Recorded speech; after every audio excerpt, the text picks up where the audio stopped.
नमस्कार, मी अंजली पाटील. आपल्या सगळ्यांचं खूप खूप स्वागत आहे. आज आपण बिस्किट्स बनवणार आहोत. तर त्यासाठी मी 3 केळी घेतलेले आहेत. केळी सोलून एका बाउलमध्ये घ्यायची. मॅशरने त्याला एकदम छान मॅश करून घेतलेले आहेत. मॅशर जर नसेल तर काटा चमचा असतो आपला, त्या काट्याने पण बारीक होतात. त्याच्यानंतर हे खजूर घेतलेले आहेत अर्धी वाटी. खजूर खूप सॉफ्ट होते. जर असेच टाकले तर त्याचा गट्टा होऊन बसेल, म्हणून मी ह्या केळामध्येच घालून मिक्स करून घेतले. कोणतेही खजूर तुम्ही बी काढून घ्यायचे, बारीक चिरून घेतलेले आहेत. बारीक चिरलेले सुद्धा टाकले तरी चालेल, खरं हे खूपच चिकट होते म्हणून आपण केळामध्ये घातले. हे 1 वाटी ओट्स घेतलेले आहेत. ओट्स, रोल्ड ओट्स आपण म्हणतो ते घेतलेले आहेत. पंपकिन सीड्स 4 चमचे घेतले. 4 चमचे सनफ्लावर सीड्स घेतले. 4 चमचे मेलन सीड्स घेतले. आणि हे ड्रायफ्रूट्स आहेत, अक्रोड, बदाम, काजू, किशमिश. तुमच्या आवडीप्रमाणे हे बी आहेत ते तुम्ही चेंज करू शकता. ह्याच्यात तुम्ही तीळ घालू शकता, चिया सीड्स घालू शकता, फ्लेक्स सीड्स घालू शकता. ड्रायफ्रूट तुमच्या आवडीप्रमाणे चेंज करू शकता.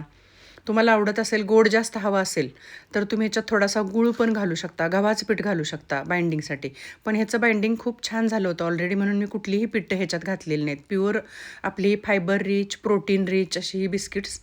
आता हे आपण हातावर हे करून, साच्यात पण तुम्ही करू शकता, पण हातावर होत आहेत व्यवस्थित तर ते हातावर करून एका ट्रेमध्ये ठेवून दिली. ट्रेला तूप लावायचं अगोदर, बिस्किट ठेवायच्या अगोदर. ही बिस्किट्स वेट लॉससाठी चांगले आहेत, शुगर पेशंटसाठी चांगले आहेत, पचनसंस्थेसाठी आपल्या चांगले आहेत, फायबर्स भरपूर असतात ह्याच्यामध्ये. आता हे आपण एअर फ्रायरमध्ये भाजणार आहोत. Air fryer 170 डिग्रीला 5 minute pre heat करून घेतला होता मी. आणि त्याच्यानंतर आता हे ट्रे त्याच्यामध्ये ठेवून दिले. 170 डिग्रीला 15 मिनटासाठी ही बिस्किट्स मी लावलेली, पण मी अजून 5 मिनिट त्याच्यात वाढवली. नंतर बघितलं आणि थोडीशी मला हे वाटलं म्हणून 5 मिनिट अजून वाढवली. तुम्ही लावताना डायरेक्ट 20 मिनटं लावला तरीसुद्धा चालणार आहे.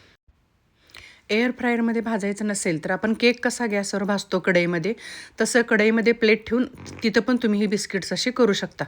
छान असे भाजून तयार झालेले आहेत बघा. मी 20 मिनटानंतर ही बिस्किट बाहेर काढलेले आहेत.